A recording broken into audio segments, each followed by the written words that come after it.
అందరికీ నమస్కారం. ఈరోజు మనం ప్రముఖ రచయిత గొల్లపూడి మారుతీరావు గారు రచించిన వెన్నెల కాటేసింది నవల రెండో భాగాన్ని చెప్పుకోబోతున్నాం.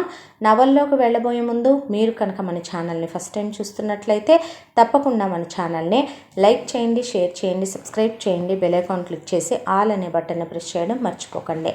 నవల్ని ఎక్కడ స్కిప్ చేయకుండా వినండి. మరి నవల్లోకి వెళ్ళిపోదామా? కానీ ఆత్మశక్తితో అనారోగ్యాన్ని జయించలేకపోయారు నాన్నగారు. సాయంకాలం ఇంటికొచ్చేసరికి చలితో వణుకుతున్నారు.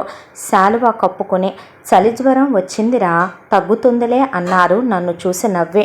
ఆ సాయంకాలం అంతా ఆయన పక్కన కూర్చుని కబుర్లు చెప్పాను. ఇంటికి వెళ్ళిపోదామంటే సుతరాము ఒప్పుకోలేదు. మరో 2-3 రోజులకి తగ్గకపోయేసరికి ఇంటికి ఉత్తరం రాశాను, నాన్నగారికి జ్వరంగా ఉందని. మన్నాటి ఉదయం నిద్రపోతున్న నన్ను సీతాలు తట్టి లేపాడు. బాబు బాబు అమ్మగారు వచ్చారు అంటూ ఉలిక్కిపడి లేచాను. దూరాన బండి రావటం కనిపించింది. అమ్మ ఇలా బయలుదేరి రావటం ఆశ్చర్యం కలిగించినా ఒకందుకు మంచిదే అనుకున్నాను లేచి. నేను సీతాలు రోడ్డు మీదకి నడిచాం. బస్సు దగ్గర నుంచి 2 మైళ్ళు బండి కట్టించుకొని రావాలి. తోడు లేకుండా బయలుదేరొచ్చిందే అని ఆందోళన పడ్డాను. నన్ను చూసి నాన్నగారికి ఎలా ఉందిరా అని ఆత్రంగా అడిగింది. పర్వాలేదమ్మా, ఒంటరిగా బయలుదేరి వచ్చావే, కబురంపితే సీతాల్ని పంపేవాణ్ణిగా అంటుండగానే అమ్మ వెనకాలెవరో మనిషి ఉండటం గమనించాను. సుబ్బుల్ని గుర్తుపట్టి ఆశ్చర్యపోయాను. నీ ఉత్తరం చూశాక నాకు కరచరణాలు ఆడలేదు.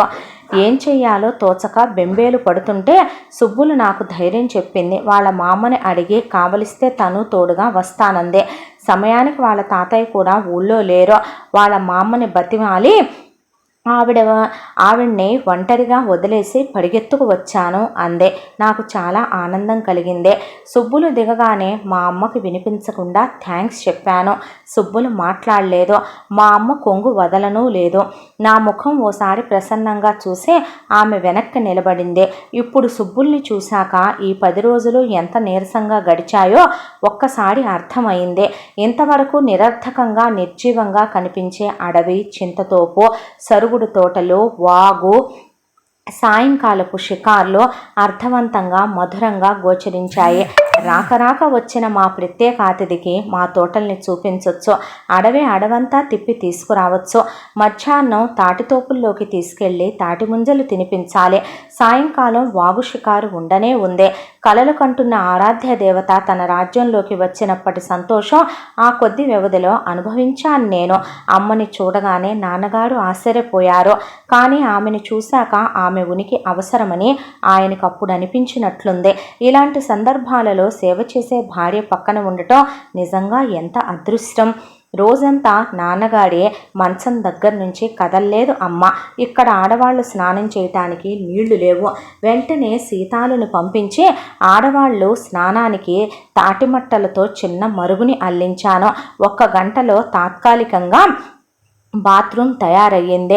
సుబ్బులు ఇంటి వసారాలో కూర్చుని వింతగా అడవిని, అటు నుంచి వినవచ్చే రకరకాల పక్షుల అరుపుల్ని పరికిస్తోంది. అటు నుంచి ఇటు వెళుతూ పలకరించాను. రమ్మని ఆహ్వానించారుగా, వచ్చాను అంది నవ్వుతో. చాలా థ్యాంక్స్. స్నానం భోజనం అయ్యాక తోట, అడవి చూపిస్తాను.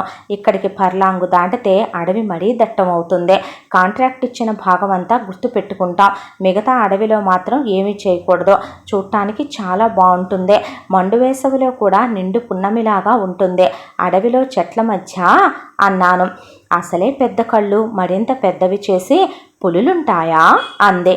అంటే ఉండొచ్చు. అన్ని రకాల జంతువులు అక్కడక్కడ కనిపిస్తాయి. ఉన్న అందమైన అమ్మాయిల్ని ఏమీ చెయ్యవులే. ఇక్కడ మనుషులకి జంతువులకి మంచి అభిరుచి ఉంది. కావాలని జోకు విసిరాడు. కానీ అది సుబ్బులకు అర్థం కాలేదు.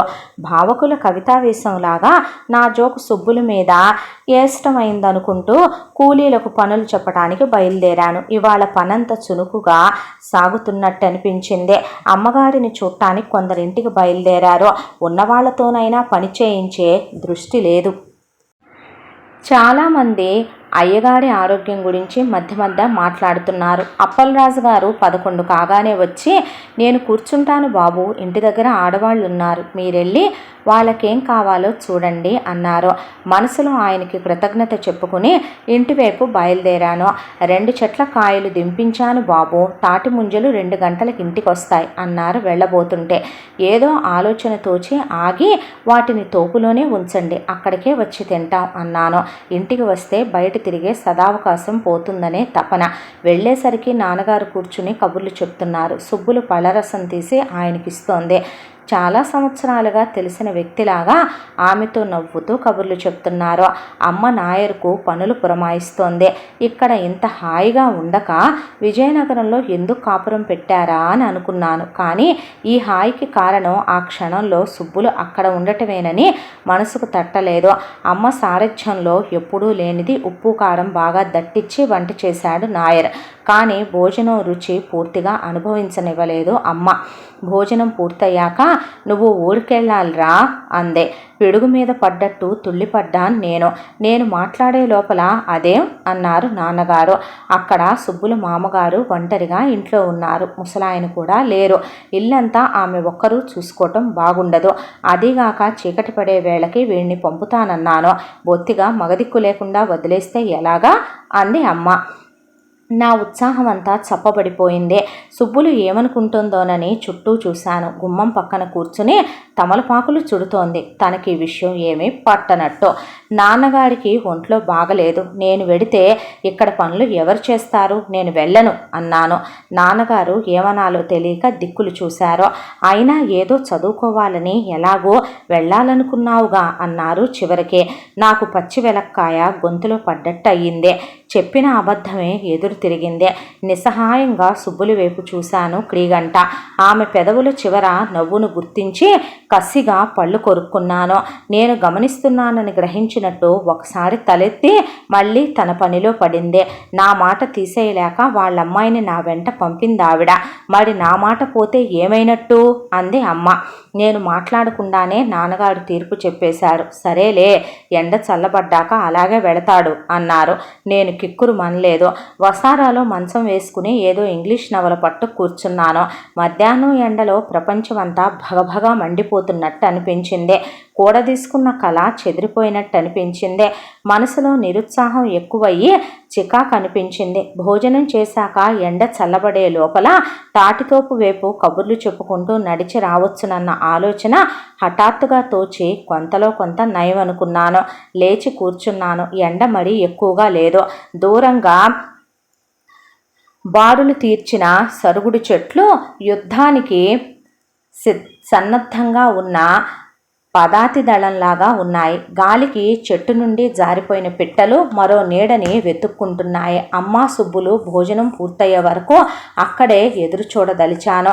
సీతాలు కొడవలి పట్టుకు వచ్చాడు. తాటికాయలు తెమ్మంటారా బాబు అంటూ. కొడవలి నాకిచ్చి వెళ్ళిపోమ్మన్నాను. అదేటి బాబు, నరకటం రాక చెయ్యి మీద చేసేసుకుంటారు అన్నాడు. అయితే నాకు నేర్పు అన్నాను. వాడు ఒకటే నవ్వు. మీకా పనెందుకు బాబు, నేనుండగా చెప్పండి, ఎన్ని ముంజికాయలు తెగ నరకమంటారు అన్నాడు. వాడిని ఒప్పించేసరికి నా ప్రాణం విసిగిపోయింది. ఇద్దరం చెట్టు నీడకు నడిచాం.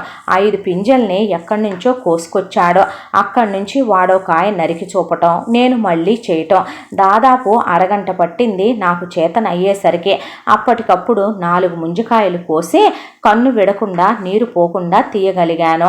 చదువుకున్న వాడికి చేతగానిదేటి బాబు, ఒడుపు తెలియాలే గాని ఇదెంత పని అని నవ్వాడు సీతాలు. చాలా గర్వంగా తల పంకించాను. సుబ్బులికి స్వయంగా కాయలు నరికి ముంజలు తినిపించాలని నిశ్చయించుకున్నాను.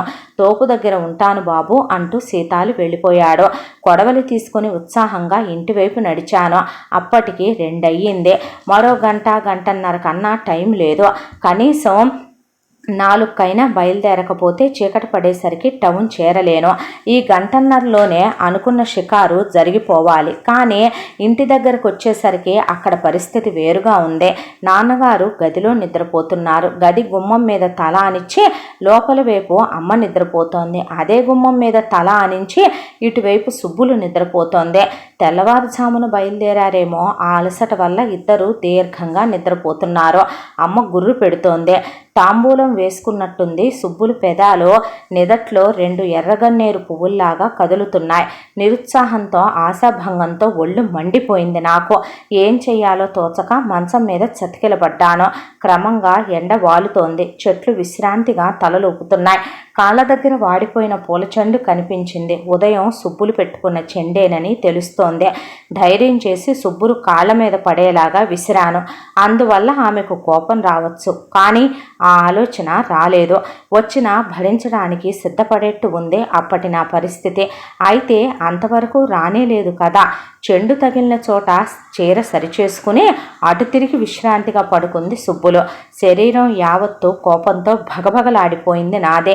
ఎండలో తలలూపే సరుగుడు తోటకి ఈ చివరి నుంచి ఆ చివరి వరకు నిప్పట్టించి చోద్యం చూడాలనిపించింది. ఆ కోపంలో ఒక కూలీని పిలిచి బండి సిద్ధం చేయించమని చెప్పాను. మరో అరగంటకి తలాడించుకుంటూ గంటల శబ్దం చేస్తూ ఎడ్లబండి వచ్చి నిలబడింది.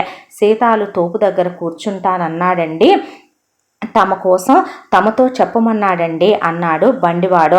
వాడికేం జవాబు చెప్పలేదు నేను. తిరిగొచ్చాక నేను ఊరికి వెళ్ళినట్టు అయ్యగారికి చెప్పు అనేసి బండెక్కి కూర్చున్నాను. తీరా ఇంటికి వచ్చేసరికి అరుగు మీద మేకులాగా కూర్చుని ఉన్నారు శోభనాద్రి గారు. ఇక నా బాధ ఏమని చెప్పను. ఒక్కసారి పెద్ద బండరాయి ఆయన నెత్తెన వేయాలనిపించింది. కానీ నిజానికి ఆయన్నని మాత్రం ప్రయోజనమేముంది. వచ్చావుటోయ్ అని చుట్ట మధ్య నుంచి పలకరించాడు. కానీ సమాధానం చెప్పకుండానే లోపలికి చేరాను. అంత సందడిగల వాతావరణం నుంచి ద్వీపాంతర వాసానికి పంపేసినట్టు ఈ ఇంట్లో గిజగిజలాడిపోయాను. రాత్రికి రాత్రి మళ్ళీ వెనక్కి వెళితే బాగుండననిపించింది. కానీ అక్కడి వాళ్ళ మీద కోపం తీరలేదు. పైగా ఈ ఆవేశోద్రేకాలతో బాగా అలసిపోయాను. భోజనం మాట తలపెట్టకుండా నిద్రపోవాలనుకున్నాను. ఇంకా మసక వెలుతురు ఆకాశం మీద పటమట మూలంలో మిగిలిపోయింది. చాప తలగడ తీసుకుని డాబా మీదకి బయలుదేరాను. పెరటిలోని చెట్లన్నీ వేటికవి ఒంటరిగా నిలబడి వెంట పెట్టుకున్నట్టున్నాయే. బొగడపూలు నిరర్ధకంగా నేల మీద వాలి చపల మనస్కుడి అంతరంగంలాగా వీచే గాలికి అటూ ఇటూ కదులుతున్నాయి. మునగ చెట్టు మీద వాలిన పిట్టల గొంతులతో కూడా సాయంకాలపు దిగులు చాలా ఇదిగా తెలుస్తోంది. అలా చూస్తున్న కొద్దీ ఊరట చెందుతుందనుకున్న మనస్సు మరింత రేగింది. ఎంతసేపు దేవపల్లి అడవుల వైపే ఆలోచనలు పోతున్నాయి. ఇప్పుడు సుబ్బులు ఏం చేస్తుంటుంది? నేను ఇలా హఠాత్తుగా వచ్చేస్తే ఏమనుకుంటుంది? నిజంగా తన్ని ఏడిపించాలనే నిద్రపోతుందేమో. పొద్దుటి నుంచి ప్రయాణం చేస్తే ఎవరికైనా నిద్రొస్తుంది. మనస్సులో ఉద్రేకం స్థిమితపడ్డ కొద్దీ ఔదార్యం పెరుగుతుందనుకుంటాను. ఇన్నేళ్ళు నేను సాధించిన ఈ మాత్రపు సాన్నిహిత్యంలో నా మనసు ఆమెకు తెలియజెప్పలేకపోయానే అనే శంక హఠాత్తుగా పొటమరించింది. 20 ఏళ్ళు అందంగా పెంచుకున్న కోరికల్ని, ఆశల్ని ఈ 15 రోజుల్లో నా మాటలు కళ్ళు వివరించలేకపోయాయా? లేక ఆ అమ్మాయి గ్రహించలేకపోయిందా? అన్నిటి మాట ఎట్లా ఉన్నా మా ఊరు రమ్మన్నానన్న ఆహ్వానాన్ని గుర్తించుకుని వచ్చాక ఆ మాటను గుర్తు చేసిన సుబ్బులు అమాయకురాలనుకోలేకపోయాను. వయస్సు ఆమెను మోసం చేయటం లేదు. వయస్సును మోసం చేసే గడుసుతనం ఆమె దగ్గర ఉంది. ఆలోచనల మీద ఆలోచనలు కూడుకుంటున్నాయి. ఆకాశం నాకు తెలియకుండానే నల్లపడింది. ఇంటికి ఎదురుగా ఉన్న ఎలక్ట్రిక్ స్తంభం దీపం పక్కున నవ్వినట్టు వెలిగింది. ఎప్పుడొచ్చారు మేస్టారు అన్ని ఆడగొంతు హఠాత్తుగా పలకరించేసరికి తుళ్ళిపడి అటు తిరిగాను. రోడ్డు మీద నిలబడి దుర్గ చెయ్యి ఆడిస్తోంది. అమృతప్రాయంగా తింటున్న భోజనంలో ఈగ పడినట్టు దుర్గను చూసి గిలగిల్లాడాను. మేస్టారు అన్న పిలుపులో గౌరవం కంటే పరిహాసం ఎక్కువ ఉందనిపించింది నాకు. అయినా ప్రశ్నకు సమాధానం చెప్పక తప్పదు. ఎలాగో తప్పించుకోవాలి. ఇందాకనే ఎక్కడి నుండి రావడం? పళ్ళన్నీ బయటపెట్టి నవ్వింది. పెద్ద ప్రశ్నే, ఉండండి మీదకు వచ్చి చెప్తాను అంటూ చూస్తుండగానే చరచర డాబా ఎక్కి అవతలి కొసన గోడ మీద కూర్చుంది. మరికొంతసేపు ఆమెతో మాట్లాడాలన్న ఆలోచనకే వణికిపోయాను. కొందరు ఎదురుగానే కాదు, ఆలోచనల్లోనే ఎంతో ప్రసన్నతని ప్రశాంతతని కల్పిస్తారు. కొందరు ఎదురుగా ఉన్నా అదిరిపడేట్టు కనిపిస్తారు. అయినా చేసుకున్న పాపం అది. ఎప్పుడొచ్చారన్న ప్రశ్నకి మరో ప్రశ్నని కలపటం నాదే తప్పు. శారద వాళ్ళ నాన్న కనకాంబరాలు ఎక్కడి నుంచో తీసుకొచ్చాడట. రమ్మని వాళ్ళ తమ్ముడు చేత కబురు పంపింది. కనకాంబరాలంటే నాకెంతో ప్రాణం. పరిగెత్తుకు వెళ్ళాను. శారద తెలుసుగా. ఒక వ్యక్తిని అసహ్యించుకోవటం ప్రారంభిస్తే అన్నీ అసహ్యంగానే కనిపిస్తాయి. ఆ ప్రశ్నకి తెగ చిరాకు పడ్డాను. దాచుకోకుండా నాకెలా తెలుస్తుంది అన్నాను. అయ్యో నా పిచ్చి, తను మీకెలా తెలుస్తుంది? అదిగో ఆ 4వ ఇల్లు. డ్రైవరు దుర్గారావు అమ్మాయి. చిన్నతనం నుంచి నా క్లాస్మేటు. మా అందరిలోకి అదే ఫస్ట్.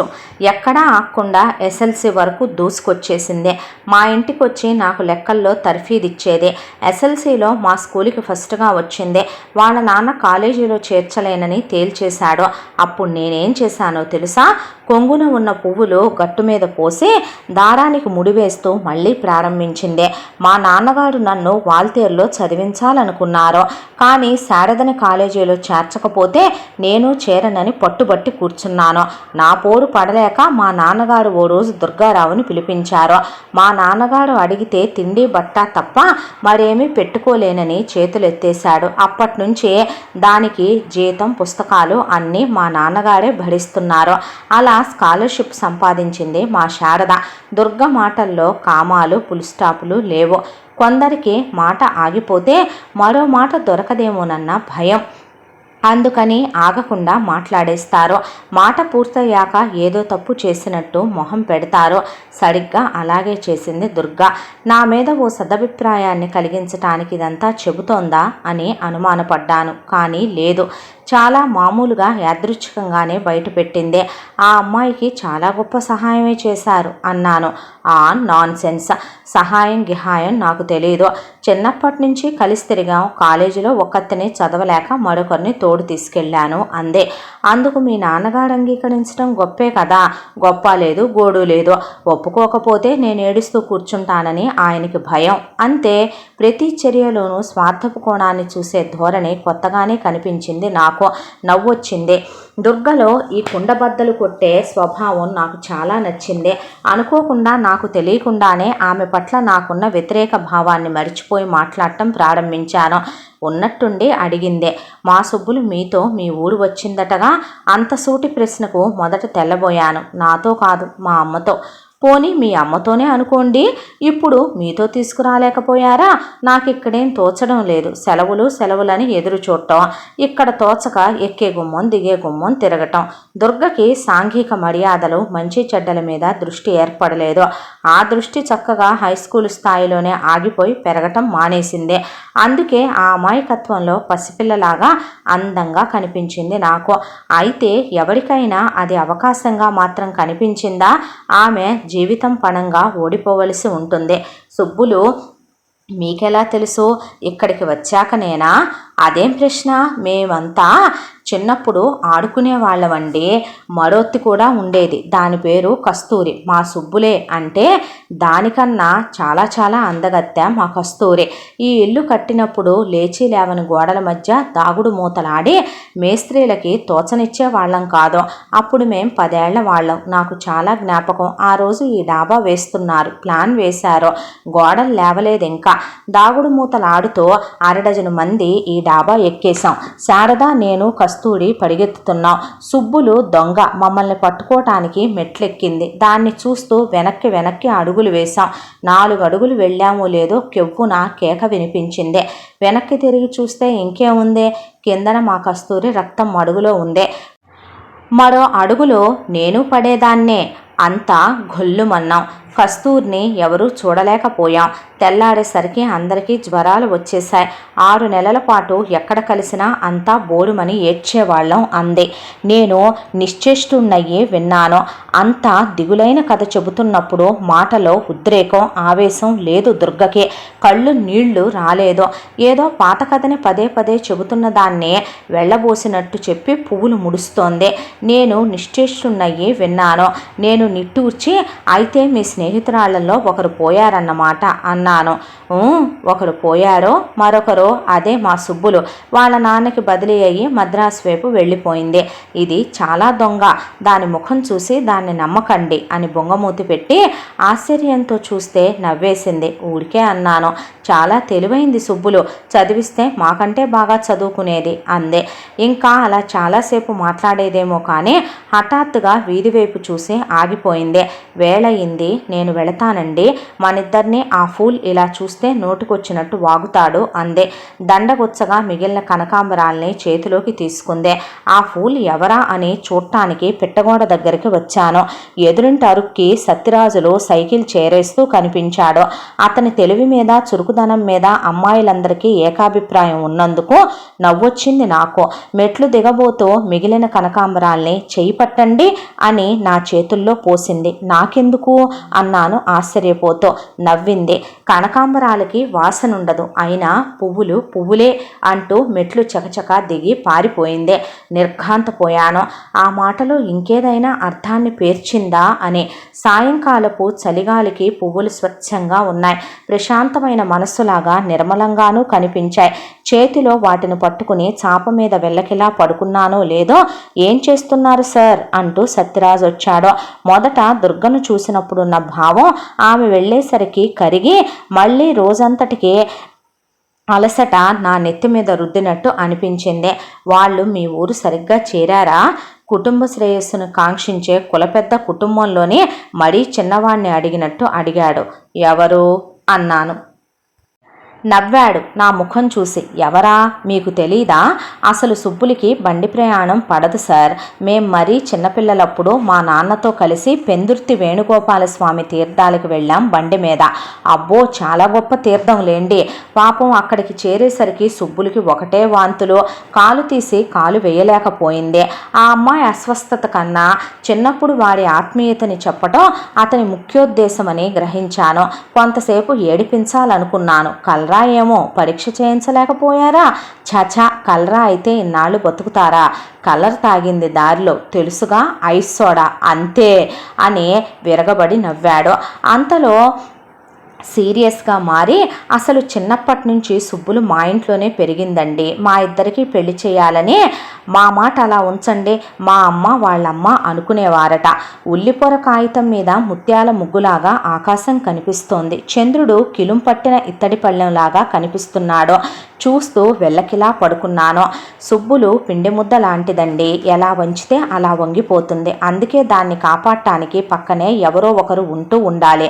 అఫ్కోర్స్ మీ అమ్మగారు ఇప్పుడు ఉన్నారనుకోండి. ఆడది నిస్సహాయురాలనుకొని మగాడు జీవితంలో సంతృప్తిని అనుభవిస్తుంటాడు. మగాణ్ణి నిస్సహాయుణ్ణి చేసి ఆడది సంతృప్తి పడుతుంది. ఏమిటి ఆలోచిస్తున్నారు? చిన్నతనంలో చూసారా, మీకు జ్ఞానం తెలియని చిన్నతనంలో మీ ఇద్దరికి పెళ్లి జరిగే ఉంటుంది నా ఊహ అన్నాను. తెల్లబోయాడు. అదెలా? ఏముంది, మన పెద్దవాళ్ళకి బాల్య వివాహాలు కొత్త కాదుగా. ఆ ఆలోచన నచ్చినట్టుంది. దాన్ని వదిలిపెట్టదలచలేదు. అవునవును, పాయింటే. మామయ్యకి తెలుసునేమో, కనుక్కుంటాను. మగాడు అన్ని విషయాల్లోనూ గడుసుగా ప్రవర్తించవచ్చు, కానీ ఆడదాని దగ్గరకు వచ్చేసరికి అమాయకమైన గడుసుదనమే మిగులుతుంది. ఉన్నట్టుండి అన్నాడు. మా మామయ్య నన్ను కొడతాడు, మీకు తెలుసా? నేను ఆశ్చర్యపడ్డాను. నవ్వి, నేనంటే ఆయనకి బాగా చనువు. మీరు చెప్పారటగా, నేను సుబ్బుల్ని పెళ్లి చేసుకోవాలనుకుంటున్నట్టు. కొడితే కొట్టాడు. నేను చెప్పలేని మాటను మీరు చెప్పేయగలిగారు. అదే 10,000. నా ఆస్తంతా నువ్వు తీసేసుకో, ఈ పెళ్లి మాత్రం జరిగేట్టు చూడన్నాను. మొదటిసారిగా సత్యరాజుల్ని చూసి జాలేసిందే. చైనాలో రాజకీయ నేరస్తులకి బ్రెయిన్ వాష్ చేస్తారట. అలాగా ఇతన్ని ఎంత డబ్బిచ్చైనా ఈ ప్రేమ జబ్బు నుంచి కాపాడితే బావుండుననిపించింది. మీ మంచితనం నాకు అప్పటికి కానీ అర్థం కాలేదు. ఆ మాత్రం మీ సహాయం చాలు నాకు. You are my friend. ఇక వెళతాను సార్ అని లేచాడు. అంతలో వంగి పొడుగు కావటానికి నా ప్రయత్నాలు నేను చేస్తున్నాను, సుబ్బులతో చెప్పకండి అన్నాడు నవ్వుతో. నిలబడితే పొట్టిగా దుబ్బులాగా కనిపించడు సత్యరాజు. జుట్టు నుదుటి మీదకు జారి పెదవుల్లో పొడవు ముక్కులో మరీ అందవికారంగా ఉన్నాడు. చీపి కళ్ళు. వెళుతూ నా వైపు దయగా క్షమించినట్టు చూసి, దుర్గ మంచి పిల్ల సార్, మొదట మేడ మీద చూసి సుబ్బులనుకున్నాను అన్నాడు. ఏదో అర్థమైనట్టు నా మొహం చూసి ముసిముసి నవ్వులు నవ్వాడు. నేను తెల్లబోయి చూస్తే పర్వాలేదు, ఎవరితోనూ చెప్పనులేండి అనేసి వెళ్ళిపోయాడు. అంతవరకు అతని మీద కలిగిన జాలంతా ఆ క్షణంలో తుడిచిపెట్టుకుపోయింది. అక్కడ నిలబడుంటే ఒక్కసారి మీద పడి మెడ పట్టుకోవాలనిపించింది. పరమలౌక్యుడు, దుర్మార్గుడు, ప్రలోభికి కూడా జీవితంలో ఏదో ఒక విషయంలో సాధుత్వం అబ్బుతుంది. అది ప్రేయసి కావచ్చు, భగవంతుడు కావచ్చు, కన్న కొడుకు కావచ్చు, లేదా భార్య పట్ల భయం కావచ్చు, మీద పడిన వయస్సు కావచ్చు. దాన్ని మినహాయిస్తే వాళ్ళ అసలు స్వభావాలన్నీ వాళ్ళని ఎల్లకాలం ఆశ్రయించుకునే ఉంటాయి. ఆలోచిస్తూ పడుకున్నాను. బాగా నిద్ర పట్టేసింది. ఏ రాత్రికో రొజ్జగాలికి హఠాత్తుగా తెలివొచ్చింది. తెల్ల దోమతెర కట్టినట్టుంది ఆకాశం. దోమతెర పడ్డ పెద్ద చిల్లులోంచి కనిపిస్తున్న వెలుగులాగా చందమామ కనిపిస్తున్నాడు. చలేసిందే. చాప తలగడ పట్టుకుని కిందకు దిగిపోయాను. లోపలికి వచ్చి వాచి చూస్తే 4.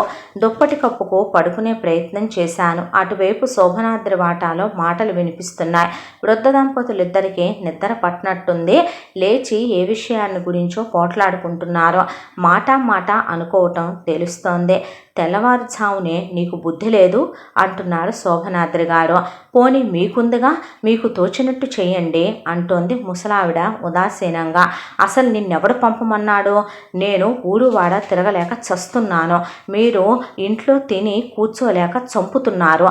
రేపే వాళ్ళు వస్తారు. చీచి, మీ ఆడవాళ్ళకి బుద్ధులుండవు, అన్నీ ఇలానే చేస్తారు. ముసలావిడ అందుకేదో చెప్పినట్టుంది. దానికి ఆయన నోర్మొయ్ అని సమాధానమిచ్చారు. తర్వాత ఏం మాట్లాడుకున్నారో ఏమో. మళ్ళీ నాకు నిద్ర పట్టేసింది. మధ్యాహ్నం హోటల్లో భోజనం చేసి గుమ్మంలో అడుగు పెట్టేసరికి సుబ్బులు కనిపించి నిర్ఘాంతపోయాను. వాలుకుర్చీలో శోభనాద్రి గారు కూర్చుని ఉన్నారు. ఆయన కాలికి మందు రాస్తోంది. నన్ను చూసి నవ్వుతూ పలకరించారు. మీ ఊరు చూసి ఇదే మొదటిసారి వెళ్ళటం. ఎంత ప్రశాంతంగా ఉందనుకున్నావు. మరో 10 రోజులు అక్కడ ఉండిపోదామనిపించింది. కానీ ఏది, మా ఆవిడకి ఎప్పుడైనా నా మీద విరక్తి, అప్పుడా దృష్టం పట్టాలేమో అని నవ్వారు. కానీ ఎందుకనో సుబ్బులు నవ్వలేదు. ఆ మాటకే నాకు నవ్వు రాలేదు. తిరిగి వస్తూ గోతిలో పడ్డాను. కాలికి దెబ్బ తగిలింది. మీ నాన్నగారు ఇప్పుడు కులాసాగానే ఉన్నానని చెప్పమన్నారు. ఇల్లు మాత్రం జాగ్రత్తగా చూసుకోమని మీ అమ్మగారు మరీ చెప్పారు. భోజనం చేశావా? తలూపాను. ఇప్పటికీ నాకు మాట్లాడే అవకాశం దొరికింది. సుబ్బుల వైపు తిరిగి ఎప్పుడొచ్చారు? నా వైపు ఆశ్చర్యంగా చూసి ఎందాకే అందే. ఆ మాటల్లో ఉత్సాహం కానీ, శ్రద్ధ కానీ, లక్ష్యం కానీ కనిపించకపోయేసరికి గాయపడ్డాను. మరింకేం మాట్లాడకుండా లోపలికి వెళ్ళి కావాలని తలుపులేసుకున్నాను. హఠాత్తుగా సుబ్బుల్ని ఆయన ఎందుకు తీసుకువచ్చారా అన్న ఆలోచన ఆ రోజంతా ఉండనే ఉంది. రాత్రి భార్యాభర్తలు దెబ్బలాడుకున్నా పరోక్షంగా ఆడవాళ్ళంటే శోభనాద్రి గారికి సదభిప్రాయం లేకపోయినా మనవరాలి దగ్గర మాత్రం ఆయన చిరునవ్వుని మరిచిపోలేదు. అది ఆ అమ్మాయి అంటే ఆయనకున్న ప్రేమాభిమానాలే అనుకోవాలి. లేక అది కూడా ఆయన లౌక్యంలోని భాగమైతే అందువల్ల ఆయన సాధించదలుచుకున్నదేంటి? మర్నాటి సాయంకాలానికి కానీ అసలు విషయం అర్థం కాలేదు నాకు. ఈలోగా సుబ్బులు ఒక్కసారైనా బయట కనిపిస్తే ఒట్టు. నాకు ముందు రోజు వీధిలోకి వెళ్ళబోతే గదిలో పెట్టె మీద కూర్చుని ఏదో వార్తాపత్రిక చదువుతూ కనిపించింది. నేను వెళుతున్నానని తెలిసినా తలెత్తలేదు. ఆ ఉదయం స్నానానికి పెరట్లోకి వెళ్ళినప్పుడు అక్కడికి రాబోయి నన్ను చూసి లోపలికి వెళ్ళిపోయినట్టు నా అనుమానం. ఈ 2 రోజుల్లోనూ నా పట్ల ఇంత విముఖత కలగటానికి కారణమేంటి? నేనేం చేశాను? తనకు చెప్పకుండా రావటం బాధ పెట్టిందా? ఆలోచనలు తేనెటీగల్లాంటివే. కారణం లేకుండానే ఒక ఈగ బెదిరితే అన్నీ బెదురుతాయి. సాయంకాలం అవుతున్న కొద్దీ వృద్ధ దంపతుల ఆరాటం ఎక్కువవుతున్నట్టు గమనించాను. వీధివైపు గదిలో నుంచి ఉండుండి కేకలు వేస్తున్నారు శోభనాద్రి గారు. రాజ్యం పలహారం తయారైందా, త్వరగా తెములు. ఇలా సాగుతున్నాయి ఆయన కేకలు. వీధిలోకి బయలుదేరటానికి నేను ఇంటికి తాళం వేయబోతుంటే పక్క గదిలోంచి మొగలి పువ్వుల వాసన గుప్పుమందే. తలెత్తితే మొగలి పూల జడ ఎదురైంది. నీలిరంగు చీర కట్టుకుని ఉంది సుబ్బులు. తలుపు చప్పుడు కాగానే పక్కకి తప్పుకుంది. ఒక్కసారి ఆమెని చూడాలని మనసు ఉరకలు వేసింది. సుబ్బులు లోపలికి వెళ్ళి ఏదో చెప్పినట్టుంది. శోభనాద్రి గారు చటుక్కున బయటికి వచ్చారు. వీధిలోకి వెళుతున్నావేమిటో అంటూ తలూపాను. ఒక్క క్షణం అలా కుర్చీలో కూర్చో, 20 ఏళ్ల తర్వాత మా ఆవిడ టొమాటో బాత్ చేసింది, తిని వెళుదువుగాని అన్నారు. గుమ్మం దగ్గర నుంచి సుబ్బులు ప్లేట్ అందించినట్టు అర్థమైందే. మనకు కావలసినవేవి అడగటం ఈ జీవితానికి అలవాట్లేదో, వాళ్ళు పెట్టినవి తిని లేచిపోవటమే నేర్చుకున్నాను. ఉదాహరణకి ఈ టొమాటో బాత్ మా అమ్మ బతుకున్న రోజుల్లో ఆప్యాయంగా చేసి పెట్టేదే. ఎప్పుడో పెళ్ళైన కొత్తల్లో ఎందుకో బుద్ధి పుట్టి మా రాజ్యం చేసింది. మళ్ళీ దాని టర్న్ ఇవాళకి వచ్చిందన్నమాట. అది బాగలేకపోయినా పర్వాలేదు, మళ్ళీ తినగలిగినందుకే తృప్తి. ఎదురుగా బల్ల మీద కూర్చొని చెబుతున్నారు కబుర్లో. ఇవాళ శోభనాద్రి గారు ఉత్సాహంగా కనిపించారు. ఏమిటి ఇవాళ విశేషం అని అడిగాను. ఏముంది, ఈ ఇంటికి పెళ్లి కల రాబోతోంది, దానికిది నాంది. ఇవాళ పెళ్లివారు వస్తున్నారు అమ్మాయిని చూడటానికి. ఆ మాటలు గదిలోకి వినిపించేలాగా అన్నారు. అన్నప్పుడు ఒక గొప్ప పనిని సాధించిన కార్యసాధకుడి అహంకారం ఆయన ముఖంలో తొంగి చూసింది. దీనికింత గర్వపడవలసిందేంటా అని అనుకున్నాను నేను. సుబ్బులకి పెళ్ళి ఎప్పుడో ఒకప్పుడు, ఇది ఊహించవలసిన ఫలితమే. అయితే నేనెందుకు ఆ పెళ్లి కొడుకు స్థానంలో నిలబడలేకపోయానో? హఠాత్తుగా ఈ ప్రశ్న మనసులో మెదిలేసరికి నోటికి పలహారం వెళ్ళలేదు. ఏం బాగోలేదు అని గుర్తు చేశారు శోభనాద్రి గారు. నా ముఖ కవళికల్నే పోలిక పడతారేమోనని నేనింకేం మాట్లాడకుండా తినటం ప్రారంభించాను. కొందరు అవకాశం ఉండి ఆలోచన లేక నష్టపడతారు, కొందరు ఆలోచన ఉండి అవకాశం రాక కష్టపడతారు. చెయ్యి కడుక్కుని లేచాను. ఒక్కసారి సుబ్బుల్ని చూడాలన్న కోరికని ఆపుకోలేకపోయాను. తలుపు చాటున నిలబడి మా మాటల్ని వినాలని ఎదురు చూస్తున్న వ్యక్తిని గుర్తుపట్టాను. ఇప్పుడిక ధైర్యం చేశాను. మరి పెళ్లి కుమారుడికి నా శుభాకాంక్షలు చెప్పొద్దు అన్నాను లేని నవ్వును తెచ్చిపెట్టుకుంటూ. శోభనాద్రి గారి ముఖం ఎంతయ్యింది. సుబ్బుల్ని అప్పుడే పెళ్లి కూతుర్ని చేసినందుకు అనుకుంటాను. అవునవును చెప్పొద్దు మరి, నీది మంచి శకునమే. కానీ అమ్మ సుబ్బలక్ష్మి అని పిలిచారు మొదటిసారే లక్షణమైన పేరుతో. కానీ సుబ్బులు రాలేదు. ఉండు నేను పిలుచుకొస్తాను అని శోభనాద్రి గారు లేచారు. ఆ పిలుపుతో రావాలని భయపడి సుబ్బులు మామ చాటుకు వెళ్ళి దాక్కున్నట్టుంది. లోపల ముసలావిడ అంటోంది, అబ్బా అది సిగ్గుపడుతోందండి, అదేమైనా సినిమా స్టారా ఏంటి, నగలన్నీ పెట్టుకొని వీధి వాకిట్లో నిలబడటానికి. ఆ మాట అర్థమయ్యి నేనే లేచి ముందు గదిలోకి వెళ్ళాను. మొదటిసారిగా వాళ్ళ వాటాలోకి సుబ్బులటు మధ్య గది తలుపు పట్టుకుని నిలబడి ఉంది. ఆ గదిలో ఏమంత వెలుతురు లేదు. కానీ ఉన్న వెలుతురులో సుబ్బుల్ని చూసి నిర్ఘాంతపోయాను. నేను నగరంలో పెరిగిన వాణ్ణి, కానీ నగర సంస్కారం నా మీద పూర్తి ముద్ర వేసిందని చెప్పలేను. సాంప్రదాయాల్లో పాత పద్ధతిలో ఉన్న అందాన్ని హర్షించకుండా ఉండలేను. అయితే నాకు తెలిసిన సాంప్రదాయానికి మరో 10 ఏళ్లు వెనక్కిపోయినట్టు కనిపించింది సుబ్బులు. ఇందుకు సుబ్బులు మా అమ్మ కారణమేమో. పాత నగలున్నాయి, వాటికి సరిపడే మనిషి కావాలి. ఉన్నవన్నీ ఈమెకి వేశారు.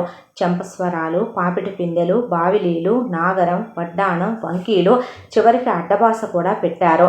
చూడటానికి అచ్చు అమ్మవారులా ఉంది. మరి ఇలా తయారవటానికి సుబ్బులు ఒప్పుకుందా? సూటిగా ఆమె ముఖం చూశాను. తల అలంకారం మీద అయిష్టత ఏమీ ఆమె ముఖంలో కనిపించలేదు. నిశ్చలంగా ఉంది.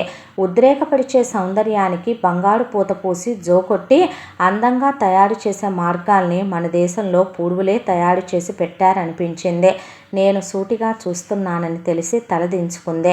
ఆమెకు వినిపించి వినిపించనట్టు గుడ్ లక్ అనేసి బయటకు వచ్చేశాను. నేను తిరిగి తిరిగి ఇల్లు చేరేసరికి బాగా చీకటి పడింది. అప్పటికి పెళ్లి చూపులు అయిపోయినట్టున్నాయి.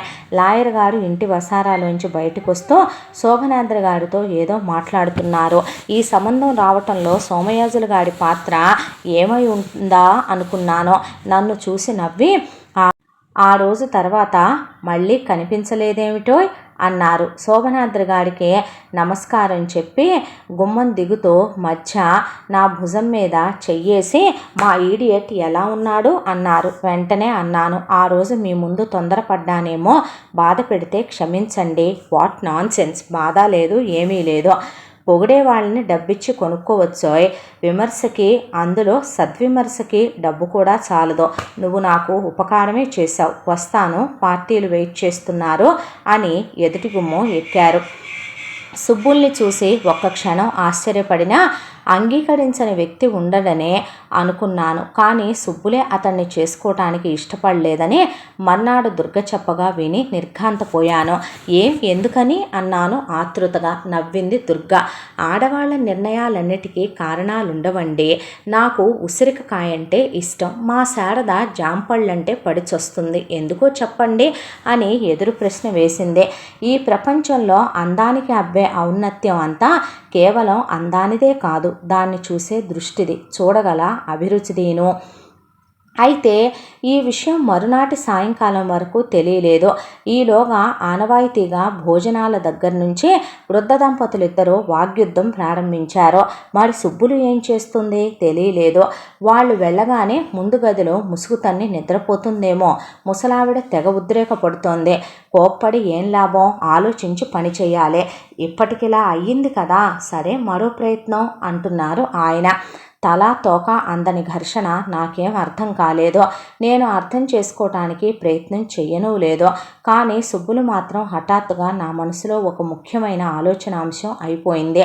మన చేతిలో ఉన్న వస్తువుని అడిగి తీసుకుని హఠాత్తుగా దానికి ఓ అందమైన ప్రయోజనాన్ని కల్పించినప్పుడు కలిగే ఆశ్చర్యం, ఈర్ష్య, ఉదాసీనత లాంటివేవో నన్ను పెనవేసుకున్నాయి. ఏదో అసంతృప్తి కలుగుతోంది కానీ దానికి ఓ రూపం అంటూ లేదు. సుబ్బులికి పెళ్ళి అన్న ఆలోచన నచ్చలేదేమో, ఏమైనా ఆ రాత్రి సరిగ్గా నిద్ర పట్టలేదు. మర్నాడు ఉదయం టూత్ బ్రష్ తీసుకుని అడుగు మీదకి వచ్చేసరికి శోభనాద్రి గారు సుబ్బుల్ని తీసుకుని సోమయాజుల గారింట్లోంచి వస్తున్నారు. రాత్రి దంపతులిద్దరూ పడిన ఘర్షణకి ఇది ఫలితమేమోననుకున్నాను. లాయర్ గారి చేత సుబ్బులకి నచ్చజెప్పటం శోభనాద్రి గారి లౌక్యంలో ఒక భాగమేమో. సుబ్బుల్ని చూశాను. ఒకరోజు దేవత్వం అనుభవించే వరాన్ని పొంది తిరిగి మానవలోకానికి అడుగుపెట్టినట్టనిపించింది. పువ్వుల జార్జెట్ చీర అతి సామాన్యంగా ఉంది. అందం అభ్యంగన స్నానం చేసి ఆడంబరాల్ని వదిలించుకున్నట్టు తేలికపడింది. మెడకి సన్నటి ఎర్రపూసల పేరు, చెవులకి డ్రాప్స్. ముఖం చూసి ఆశ్చర్యపోయాను. ఏదో భయంకరమైన ఆలోచనతో రాత్రంతా కళ్ళనీళ్లు పెట్టుకుంటూ నిద్రపోని అలసట ముఖం మీద స్పష్టంగా తెలిసిందే. ఆమెను చూడవచ్చిన కొత్త పెళ్లి కొడుకుని నేను చూడలేదు. కానీ ఆ క్షణంలో ఆమె ముఖం చూసి అతని గురించి గ్రంథాలు పలకగలననిపించింది. వసారాలోకి వచ్చేసరికి నన్ను చూసి లేచి నిలబడిన అమ్మాయిని కూర్చోమని సంజ్ఞ చేశాను. కానీ ఆమె సిగ్గుపడి నిలబడే ఉండిపోయింది. పర్వాలేదు కూర్చోండి, సుబ్బుల కోసం వచ్చానండి, స్నానం చేస్తోంది. అవును అర్థమైంది, మీ పరిచయం లేకపోయినా మీ పేరు తెలుసు అన్నాను స్తంభానికి చేరబడి వీధివైపు చూస్తూ. ఆమె తలెత్తితే మీ పేరు శారద కదూ అన్నాను. మీ గురించి నాకు తెలుసు అంది శారద తొణక్కుండా. ఈసారి ఆశ్చర్యపడటం నా వంతయింది. దుర్గ చెప్పు ఉంటుంది అన్నాను. తల అడ్డంగా తిప్పింది. మరి సుబ్బులు, ఆడవాళ్ళు నలుగురు కలిసినప్పుడు మగవాళ్ళ గురించి మాట్లాడుకోకుండా ఉంటారా? నవ్వింది. మాటలో తొణుకు బెణుకు లేదు, సిగ్గు బిడియం లేదు. అయితే ఎక్కడా చిలిపితనం వెకిలితనం లేకుండా పెద్ద మనిషిలాగా మాట్లాడటం అలవాటైంది శారదకే. బీదతనం ఇచ్చే అందమైన హుందాతనమేమో అది. ఏం మాట్లాడుకున్నారు నా గురించి? చెప్పనన్నట్టు తలూపింది. మీరు మాట్లాడుకోగాలేనిది చెబితే తప్ప, మాట్లాడుకున్నదంతా చెబితే ప్రమాదాలు జరగవచ్చు అంటే అంత చెడ్డగా మాట్లాడుకుంటారన్నమాట. అంత మంచివి మాట్లాడుకుంటామని ఎందుకు అనుకోకూడదు? ప్రమాదాలన్నీ చెడ్డవే కానక్కర్లేదు. తప్పించుకోలేనివి మంచివి చాలా ప్రమాదాలుండొచ్చుగా. మాటల్లో చెప్పలేనిది సూచించగల చక్కటి కళ్ళున్నాయి శారదకి. ఎన్నో సంవత్సరాలుగా పరిచయం ఉన్న స్నేహితురాల్లాగా మాట్లాడింది. అలా మాట్లాడడానికి నిర్మలమైన అంతఃకరణ ఉండాలి, సూటిగా ఆలోచించే మనసు ఉండాలి. నవ్వి థ్యాంక్ యూ అన్నాను. ఎందుకు? నేనడిగిన ప్రశ్నకి సూటిగా కాకపోయినా సూచనగా సమాధానం చెప్పినందుకు అన్నాను. ఒకసారి ఒకడి ముఖం ఒకరు చూసుకుని పక్కున నవ్వేశాం. బొగడ పువ్వులు 2 దండలు చేసి తీసుకొచ్చింది సుబ్బులు. మా ఇద్దరి నవ్వుల్ని పసిగట్టి తెల్లబోయింది. ఒకసారి నా ముఖం చూసి, మీకు ఇదివరకే తెలుసా మా శారద అందే. చిరునవ్వు నవ్వుతూ తెలుసు అన్నాను. ఎలా? మీ మాటల్లో శారదకి నన్ను పరిచయం చేశావు నువ్వు. ఇప్పుడు శారద నీ మాటల్ని పరిచయం చేసింది. సుబ్బులు సిగ్గుపడింది. అవన్నీ చెప్పాలా సిగ్గులేందానా అంటూ శారదని భుజం మీద కొట్టింది రహస్యంగా. అది నాకు అర్థమయ్యే రహస్యం. నాకు అర్థం కాకుండా దాచాలనే ప్రయత్నం లేదు. ఆడవాళ్ళ మెజెస్టీ అందంగా ప్రదర్శించే సాధనం ఆ సిగ్గు. నాకు చీర సెలెక్ట్ చేసి పెట్టమన్నాను సుబ్బుల్ని. బజారుకు వెళుతున్నాం, వస్తానండి అంది శారద చేతులెత్తి నమస్కారం చేస్తూ. తన స్నేహితులతో మీలాగా సఖ్యతగా మాట్లాడటం నేర్పండి మీ స్నేహితురాలికి అన్నాను. సుబ్బులు నా వైపు తిరిగి మూతి విరిచి అంతలో వస్తున్న నవ్వు చేత్తో ఆపుకుంటూ ముందుకు నడిచింది. వీధి మలుపు తిరిగే వరకు అలానే చూస్తూ నిలబడ్డాను. ఈలోగా సుబ్బులు 2 సార్లైనా వెనక్కి తిరిగి చూడటం గమనించాను. వీధి చివర సత్యరాజులు వాళ్ళకి ఎదురుపట్టం, వాళ్ళని చూసి ఆగి ఏదో మాట్లాడటం గమనించాను. మరో క్షణంలో సైకిల్ ఎక్కి చర్రున ఇంటివైపు వచ్చాడు. నన్ను చూసి మా ఇంటి ముందు సైకిల్ ఆపాడు. గుడ్ మార్నింగ్ సార్, మీరిక్కడ ఉంటారని తెలుసు అన్నాడు. ఎలా? వాళ్ళని అక్కడ చూశాగా అన్నాడు నవ్వుతూ. చూడటమేంటి, మాట్లాడారుగా. అవునండి, మా మావయ్యకి అల్టిమేటం ఇచ్చేశాను. ఆ విషయమే సుబ్బులతో చెప్పాను. మీ మావయ్యకి ఎందుకు అల్టిమేటం? ఎందుకు ఇవ్వకూడదు? అతనెంత దుర్మార్గుడో చూడండి మరి. నేను సుబ్బుల్ని పెళ్లి చేసుకోవాలనుకుంటున్నానని తెలిసి కూడా మరో సంబంధాన్ని వెతుక్కు తెచ్చాడు. మరో చిన్న రహస్యం. ఏమిటది? సుబ్బులకి ఈ సంబంధం అంటే ఇష్టం లేదు. ఆ విషయం మా మామయ్యకి చెప్పి సంబంధం తప్పించమంది. నేను చెప్పాను కదా, చిన్నప్పటి నుంచి మేమిద్దరం ఒక్కచోటే పెరిగాం. దానికి నేనంటే మనసు. వస్తాను, సెకండ్ షోకి టికెట్లు బుక్ చేయాలి అంటూ వెళ్ళిపోయాడు. మాట్లాడింది కొద్ది సమయమే అయినా సత్యరాజులు చాలా విషయాల్ని చెప్పిపోయాడు. సుబ్బులకి ఈ సంబంధం ఎందుకు ఇష్టం లేదో, ఎంతో ప్రయత్నంతో ఎదిరించి సంబంధాన్ని కొట్టిపాడేయడంలో అర్థమేంటి? పిచ్చి ఊహలు ఆశని ఆలోచనల్ని రెచ్చగొట్టాయి. బాత్రూమ్ దగ్గర చిరునవ్వులు, కళ్ళతో పలకడింపులు, అమ్మతో అడవి దగ్గరికి రావడం, ఇవన్నీ వేరే అర్థాన్ని స్ఫురింపజేశాయి. ఎంతకన్నా స్పష్టంగా ఏ ఆడది మాత్రం తన అభిప్రాయాన్ని సూచింపగలదో సందేహం లేదు. ఈసారి ఈ అవకాశాన్ని వృధా చేసుకోకూడదనుకున్నాను. ఆ రోజంతా సంతోషంగా గడిచింది. ఏనుగు అంబారీ మీద ఉన్నట్టు అనిపించింది. నిన్న పోగొట్టుకున్నదేదో మళ్ళీ ఇవాళ లభించినట్టు సంతోషించాను. శారదా సుబ్బులు బజార్ నుండి తిరిగి వచ్చే వరకు ఎదురు చూస్తూ వసారాలోని వాలు కుర్చీలో అలాగే కూర్చున్నాను. బయటకు వెళ్ళాలనే ధ్యాసను వదులుకునే ప్రేమ, పెళ్ళి అనే ఆలోచనలో నా జీవితంలో ప్రవేశించడం అదే కొత్త. ఒక స్త్రీని గురించి నాలో ఆలోచన ప్రారంభం కావడం అదే కొత్త. అందుకనే మనస్సులో తలెత్తే ఆలోచనలకి ఒక రూపం ఇవ్వలేక సతమతం అవుతోంది. ప్రతి చిన్న ఆలోచన మనస్సుని ఉద్రేకపరుస్తోంది. ప్రతి చిన్న ఉద్రేకం మనస్సులో ఏర్పడిన ఈ ఆలోచనని బలపరుస్తోంది. ఈ ఆలోచనకు ప్రేమ అని పేరు పెట్టుకోదలుచుకున్నాను. ఆ పేరుతో పిలిచాక సుబ్బులు కోసం 3 గంటలు అలా ఎదురు చూస్తూ కూర్చోవటం ఏమంత కష్టం అనిపించలేదు. సుబ్బులు, శారద కలిసి రిక్షాలో వచ్చారు. సుబ్బులు అక్కడ దిగిపోయాక రిక్షా ముందుకు వెళ్ళిపోయింది శారదతో. వసారాలోకి రాగానే అప్రయత్నంగా సుబ్బులు అని పిలిచాను. నన్ను వింతగా చూసి మీరా, ఇంకా భోజనానికి వెళ్ళలేదు అంది. అంటే భోజనానికి వెళ్ళమనా నీ ఉద్దేశం? స్తంభం పట్టుకుని నవ్వింది. అదేంటి, అయితే భోజనం చెయ్యరు, ఉపవాసం చేస్తారా? నువ్వు చేయమంటే అన్నాను. అచ్చు ప్రేమ పక్షిలా మాట్లాడానని గర్వపడుతూ. నాకెందుకు బాబు ఆ పాపం, హాయిగా భోజనం చేయండి, వెళ్ళండి అని లోపలికి వెళ్ళిపోయింది. ఇదా ప్రేమికుల మధ్య సంభాషణ? హోటల్ సర్వరు ఖాతాదారుడు మాట్లాడుకున్నట్టు. ఛీ, సుబ్బులకి ప్రేమ తెలియదనుకున్నాను. నా మనస్సును కొంచెమైనా గ్రహించదేం? ఆశాభంగంతో అలాగే కుర్చీలోనే కలలు కంటూ కూర్చున్నాను. అలా ఎంతసేపు గడిచిందో. సుబ్బులు చీకట్లో వసారాలో లైటు వేయడానికి వచ్చి నన్ను చూసి విస్తుపోయింది. అయ్యో రామా, ఇంకా వెళ్ళలేదు అంది. నీ మీద కోపంగా ఉంది, అందుకని వెళ్ళను అన్నాను మరింత చొరవ చేసుకుని.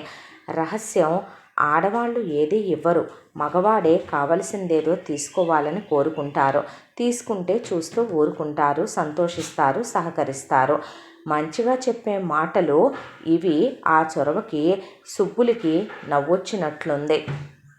ఉండండి, మా అమ్మ రొట్టెలు చేస్తోంది, 2 తెచ్చి పెడతాను అంటూ లోపలికి వెళ్ళింది.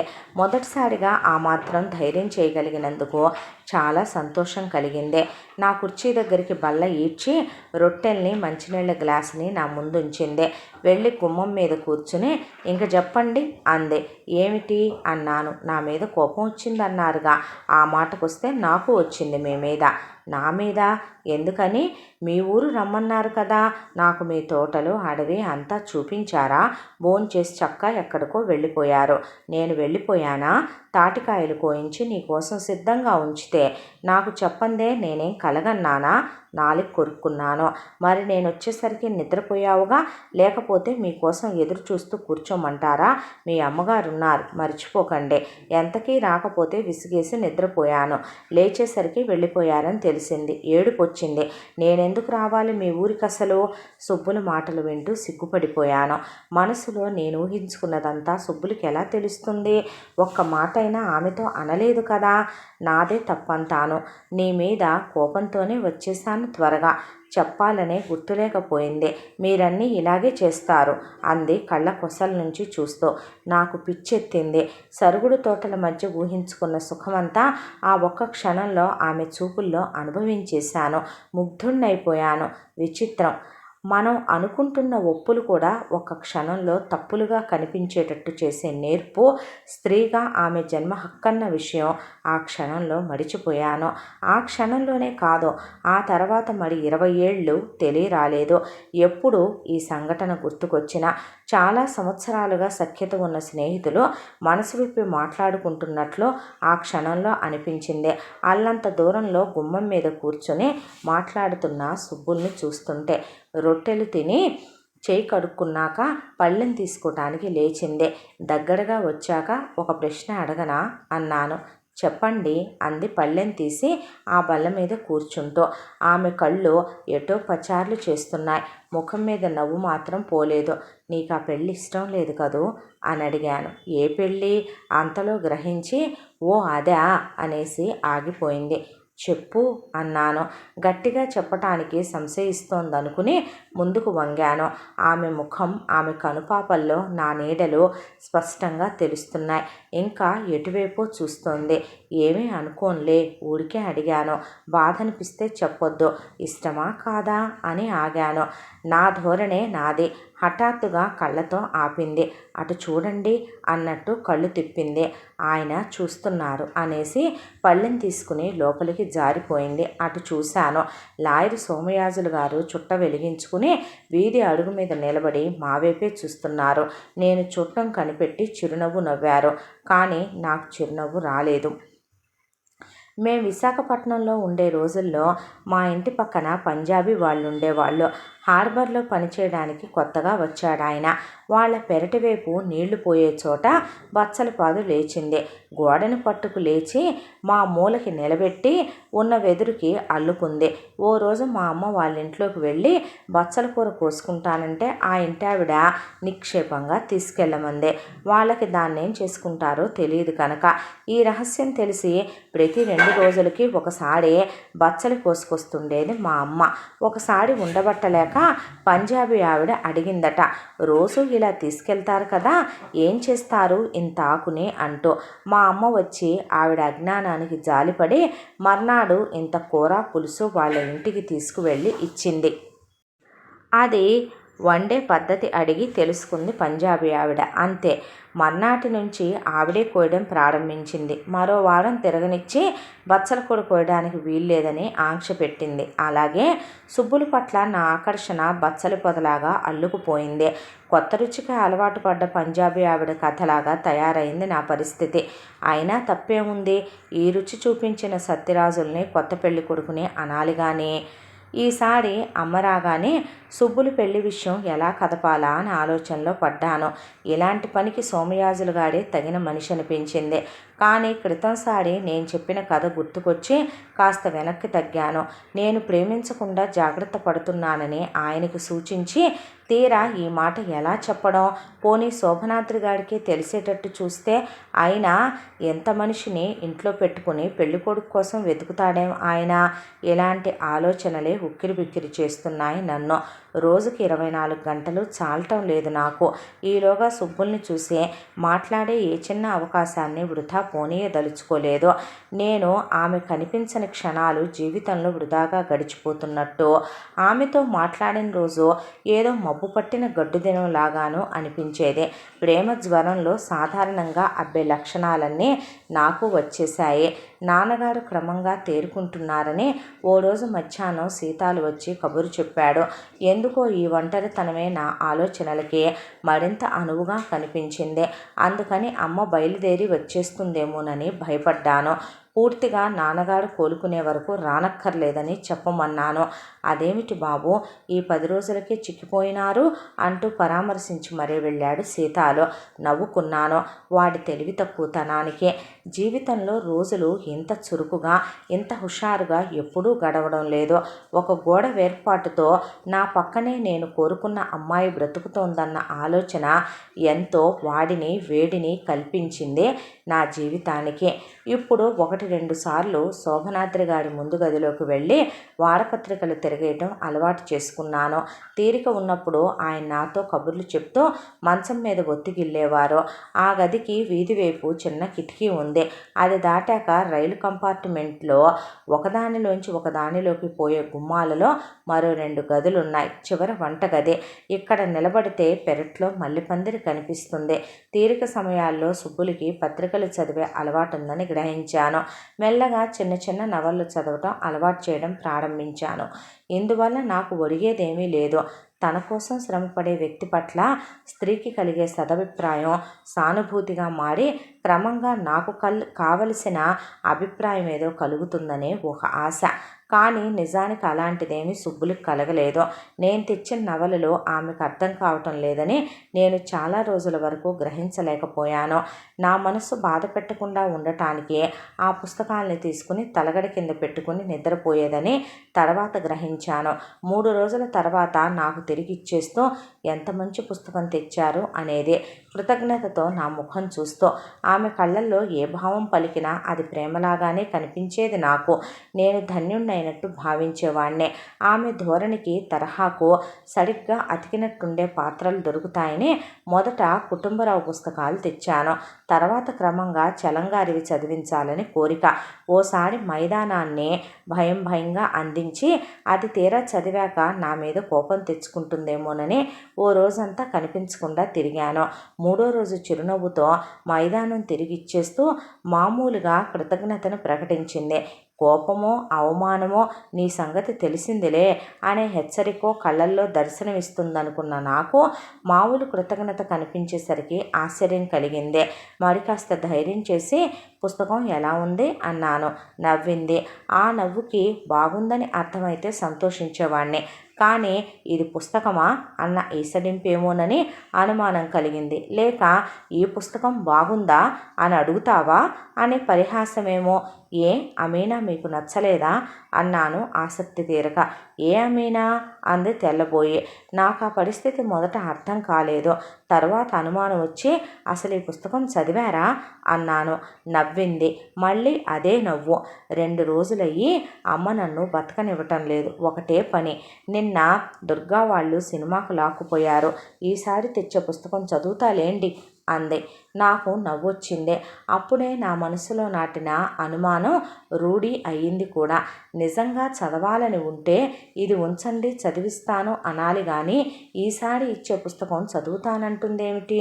నేనిచ్చే పుస్తకాల్లో కొన్ని పుస్తకాలు వాయిదా పద్ధతుల్లో చదవకుండా తిరిగి వచ్చినవేమోననిపించింది.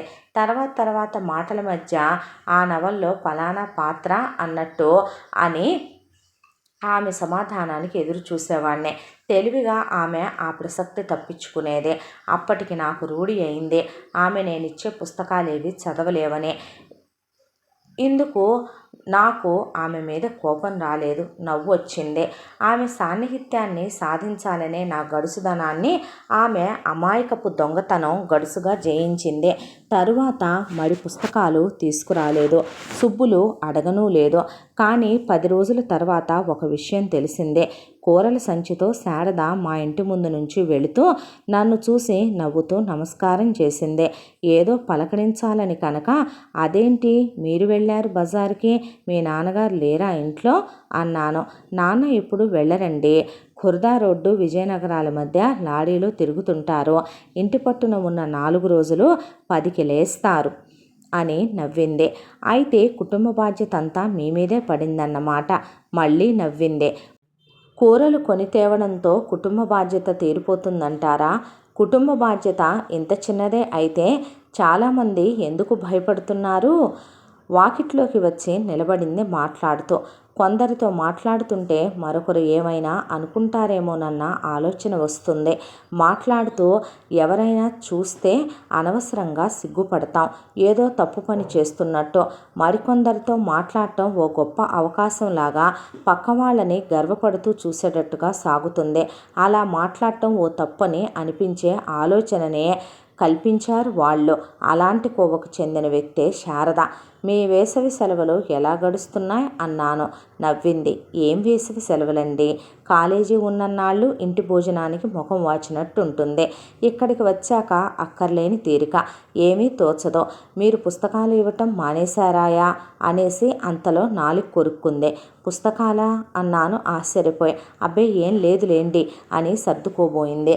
అర్థమైంది నాకు, అందులో తప్పేముంది, సుబ్బులకిచ్చిన పుస్తకాలు మీరు చదవకూడదా అన్నాను. కృతజ్ఞతతో ఇటు తిరిగి నవ్వింది. సుబ్బులకి చదివే ఓపిక తీరుబాటు లేదు. నాకెవరు పుస్తకాలు తెచ్చిస్తారో? మధ్యాహ్నం నా దగ్గర పడేసేది. మరి నేనిచ్చినవన్నీ చదివారా అని అడిగాను. ఆ ప్రశ్న అర్థం కానంత తెలివి తక్కువ పిల్లేం కాదు శారద. మీరిచ్చిన మైదానం కూడా నవ్వుకుంది తలదించి.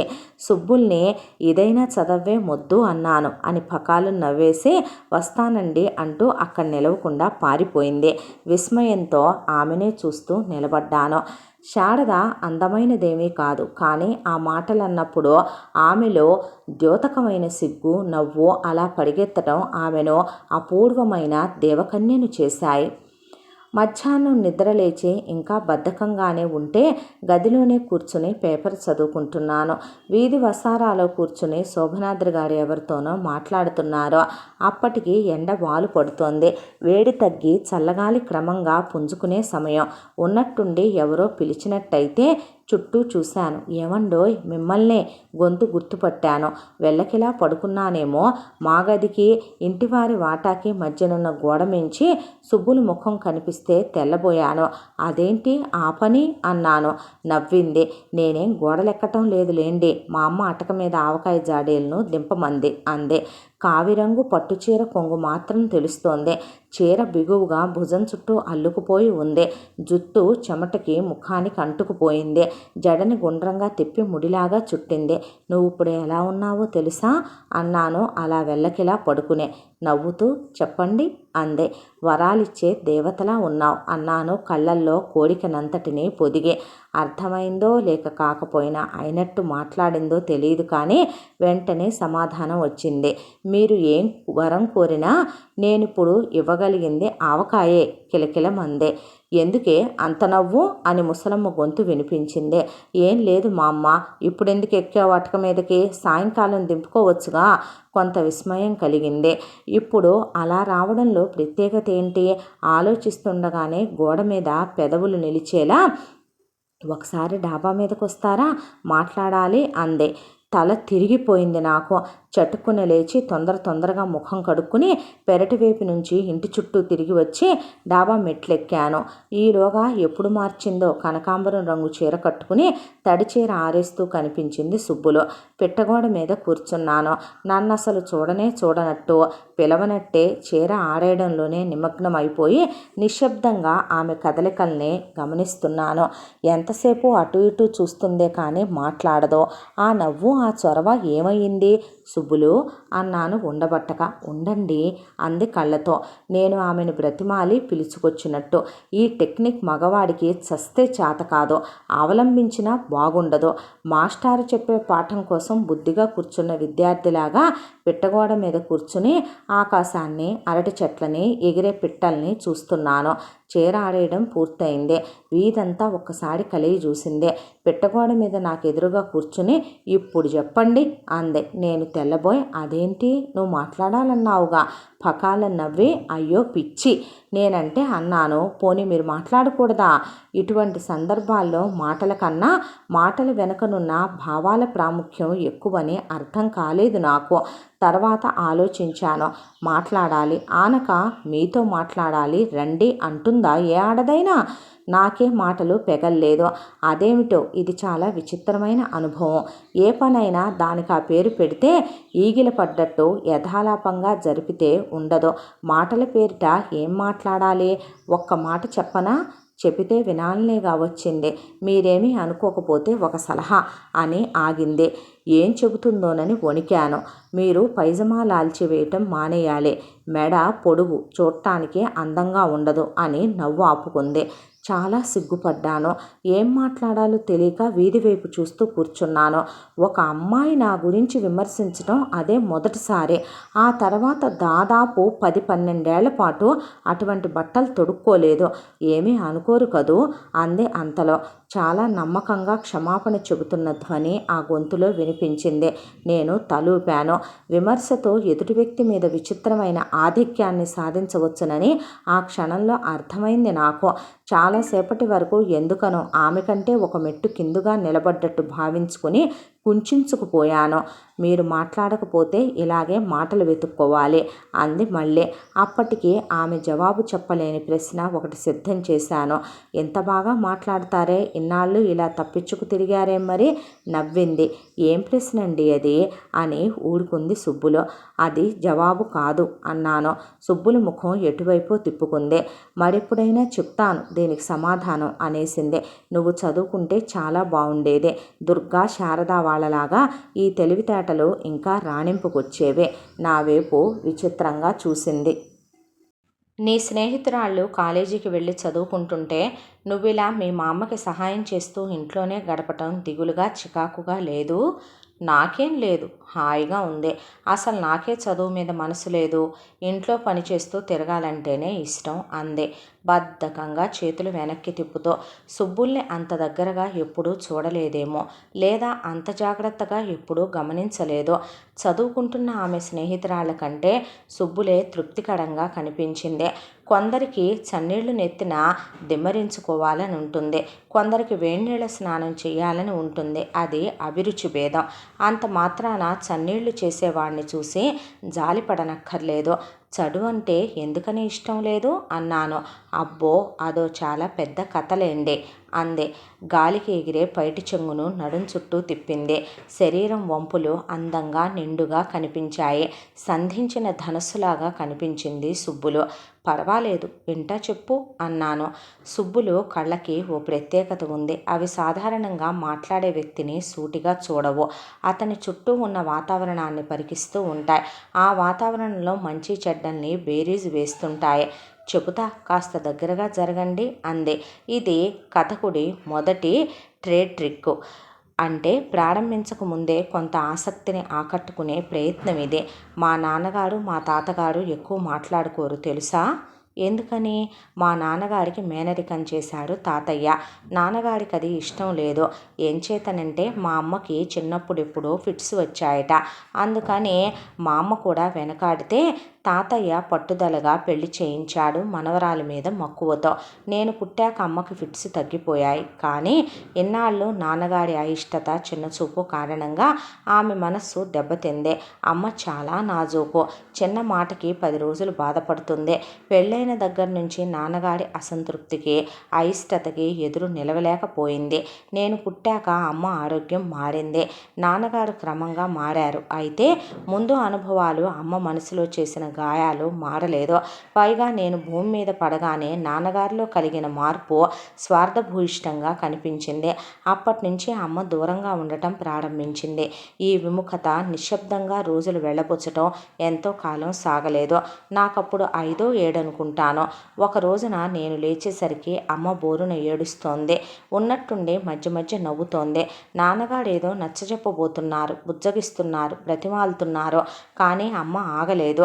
కోప్పడ్డారు, తిట్టారు, ఆఖరికి కొడతానని బెదిరించారు. అమ్మ నవ్వింది. నాన్నగారిని ఏవేవో మాటలంది. మరో గంటలో ఆసుపత్రి లారీ వచ్చింది. అమ్మని ఆసుపత్రికి తీసుకెళ్లారు.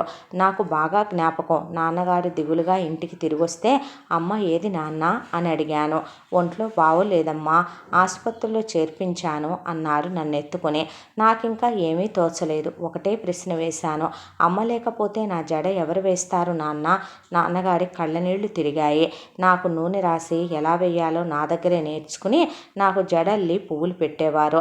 సాయంకాలం ఎత్తుకుని ఆసుపత్రికి తీసుకువెళ్ళి అమ్మని చూపించేవారు. నన్ను చూడగానే అమ్మ 2 చేతులు చాచి ఎత్తుకుని ముద్దుల వర్షం కురిపించేది. అంతలో ఏడ్చేది. నేనున్నంతసేపు ఏమీ గొడవ చేసేది కాదు. తర్వాత మా తాతయ్య, అంటే అమ్మ తండ్రి, అమ్మమ్మ వచ్చారు. తాతయ్య అమ్మ బాధని చూడలేకపోయారు. చాలా కుమిలిపోయారు. తర్వాత ఓ సంవత్సరానికి పోయారు. ఆయన పోయాక మా అమ్మమ్మ కూడా ఎంతో కాలం బ్రతకలేదు. అసలే గుండె జబ్బు మనిషి. ఓ రోజు సుఖంగా ప్రాణం వదిలింది. ఆ రోజుల్లో ఈ తాతయ్య, మా అమ్మ కూడా వచ్చి నాన్నగారిని ఓదార్చారు. మరో 6 నెలలకు అమ్మ ఆసుపత్రి నుండి వచ్చింది. కానీ అప్పటికే అమ్మ మారిపోయింది. ఎప్పుడూ బలహీనంగా, పరాకుగా ఉండేది. నాకు అమ్మ ప్రేమంటే ఎక్కువగా తెలిసేది కాదు. పరాయి పిల్లనైనట్టు నా చేత పనులు చేయించేది. చెయ్యకపోతే తిట్టేది. ఆ తిట్లల్లో కొన్ని నన్ను ఉద్దేశించి ఉండేవి. నాన్న నన్ను దయతో దగ్గరికి తీసుకుని ఊరుకోబెట్టేవారు. ఎప్పుడన్నా కళ్ళనీరు కారిస్తే ఊరుకో అమ్మా, ఏమీ అనుకోకు, అమ్మకేం తెలీదు అని ఓదార్చేవారు. తాతయ్యకి మాత్రం నాన్నంటే కోపం. ఆయన అమ్మని మొదటి నుంచి సరిగ్గా చూసుకుని ఉంటే ఇలా జరిగేది కాదని. ఇవి అనుకోవటానికి బాగానే ఉంటాయి. కానీ అప్పుడేం తెలుస్తుంది? నాన్నగారు మాత్రం ఏం చేస్తారు? ఫిట్స్ ఉన్న అమ్మాయిని పెళ్లి చేసుకోవటానికి ఏ పెళ్లి కానబ్బాయి ఒప్పుకుంటాడో? అయినా అమ్మకు ఆరోగ్యం పాడయ్యాక నాన్నగారు పూర్తిగా మారిపోయారు. అప్పటికే నా పుట్టుక చాలా మార్చేసింది. ఇప్పుడు నాన్నగారిని చూస్తే ఆ పాత కథ అంతా నిజమేనా అని అనుమానం కలుగుతుంది. ఏదో ఆలోచిస్తూ ఒక్క క్షణం ఆగింది సుబ్బులు. వేదాంత బోధ చేస్తున్న ఋషిని చూస్తున్నట్టు నిశ్శబ్దంగా ఆమె ముఖం చూస్తూ కూర్చున్నాను. మళ్ళీ ప్రారంభించింది. నేను చిన్నతనం నుంచి స్కూలుకి వెళుతున్నానన్న మాటే కానీ ఇంటికి వచ్చాక అమ్మకు అన్ని పనులు చేసి పెట్టవలసిందే. నాన్నగారికి భోజనానికి పీట వేసి కంచం నీళ్లు కూడా నేనే పెట్టి పడికిని మార్చుకుని స్కూలుకి పరిగెత్తేదాన్ని. మళ్ళీ వచ్చాక ఇంటి పని. చదువుకి టైం ఉండేది కాదు. హోంవర్క్ చేయలేకపోయేదాన్ని. ఆవకాయ రోజులు వచ్చాయంటే ఇంకా పెద్ద పని. అప్పడాలు, వడియాలు పెట్టాలన్న చేతి నిండా పని. చదువుకోవాలని ఎంతో కోరిక ఉండేది. కానీ చదవలేకపోయేదాన్ని. కళ్ళ నీళ్ళొచ్చేయి. దీపం ముందు అలాగే నిద్రపోతే నాన్నగారు తీసుకెళ్ళి పక్క మీద పడుకోబెట్టి దుప్పటి కప్పేవారు. నేను 5వ క్లాసు అందరికంటే ఫస్ట్గా పాస్ అయ్యాను. హై స్కూల్లో చేరుస్తానని నాన్నగారు మాటిచ్చారు. చేరిస్తే నూతిలో పడి చస్తానని అమ్మ బెదిరించింది. 3 రోజులు నాన్నగారు అమ్మకు నచ్చజెప్పబోయారు. రోజు వంట కూడా నేనే చేస్తానని అమ్మను బ్రతిమాలాను. కానీ అమ్మది ఒకటే పట్టు. చదువుకున్న కర్మం బాగోలేకపోతే తన బ్రతుకే అవుతుందనేది. కానీ నాన్నని చేసుకోవటం వల్లనే అమ్మ బ్రతుకు ఈ మాత్రమైనా ప్రశాంతంగా గడిచిందని ఎప్పుడూ గ్రహించలేదు. ఇక అమ్మని కాదనలేక నన్నే కాదన్నారు నాన్నగారు. నువ్వు ఇంటి దగ్గరే బాగా చదువుకో అమ్మా, కాశీ తీసుకెళ్ళి నీ చేత పరీక్షలు రాయిస్తాను అన్నారు నా భుజం తట్టి. అలా చదువు సాగదని తెలుసు. అయినా నవ్వి అలాగే నాన్న అని ఊరుకున్నాను. ఆ తర్వాత చదువు సాగలేదు. దాని మీద ఆసక్తి క్రమంగా చచ్చిపోతూ వచ్చింది. ఇప్పుడు నాకు చదువుకోవాలనే ధ్యాస ధ్యాస అస్సలు లేదు. ఎప్పుడైనా పత్రికలు చూస్తాను, బొమ్మల్ని చూస్తాను, ఏవైనా చిన్న చిన్న కథలు కూడబలుక్కొని చదువుతాను. అంతకంటే నాకు చదువు రాదు అని ఆగింది. నేను దిగ్భ్రమతో కథంతా విన్నాను. ఇంతకు నీ చదువుకు మీ అమ్మే అడ్డొచ్చిందన్నమాట. నవ్వింది. కాదు, మా అమ్మ జబ్బు అడ్డొచ్చింది. లేకపోతే అమ్మ చాలా మంచిదే. నా 5వ ఏట పిచ్చెక్కక ముందు అమ్మ ఆప్యాయత ఆసుపత్రిలో అమ్మ ముద్దులు ఇంకా గుర్తుండిపోయాయి. తర్వాత కరెంటు పెట్టించారు. పిచ్చి పోయింది. కానీ పిచ్చితో పాటు మా మీద అభిమానము పోయింది అంది నవ్వుతూ. నా జీవితంలో పుట్టి బుద్ధెరిగాక అమ్మకు దూరంగా ఉండటం ఇదే మొదటిసారి. నేను పెద్దాన్నయ్యాక ఈ మధ్య తాతయ్య మా దగ్గరికి వచ్చారు. నన్ను చూసి ఒక్కసారి బోరున ఏడ్చేశారు. మొదటిసారి నాన్నని నన్ను చూసి ఆ రాత్రంతా కబుర్లు చెప్పారు అని ఆగి మళ్ళీ చెప్పింది. పట్టుబట్టి నన్ను తనతో తీసుకొచ్చారు. నాకు పని లేకపోతే తోచదు. మా అమ్మ వద్దంటున్నా ఏదో పనిలో కల్పించుకుంటాను. పని చెప్పకపోతే నన్ను ఒంటరిని చేసినట్టు అనిపిస్తుంది అని నవ్వేసింది సుబ్బులు. అదండి నా చదువు సంగతి. బావుందా అన్నట్టు కళ్ళెగరేసింది. జాలితో ఆమె ముఖం చూశాను. కానీ నా నుంచి జాలిని ఆశిస్తున్నట్లు లేదు. ఆ కథలో బ్రతికి ఆ కథలో పాత్ర అయిన ఆమెకు దానివల్ల దుఃఖం రాలేదు. కానీ నా గొంతు పెగల్లేదు. అయ్యో పాపం అన్నాను. చూసారా, మాట్లాడమన్నారు, మాట్లాడేశాను. ఈ మధ్య ఎవరితోనూ ఇంతసేపు మాట్లాడలేదు. ఈ విశేషాలన్నీ ఎవరితోనూ చెప్పలేదు అంది పిట్టగోడ మేంచి దిగుతూ. కళ్ళింకా చుట్టూ పచారులు చేస్తున్నాయి.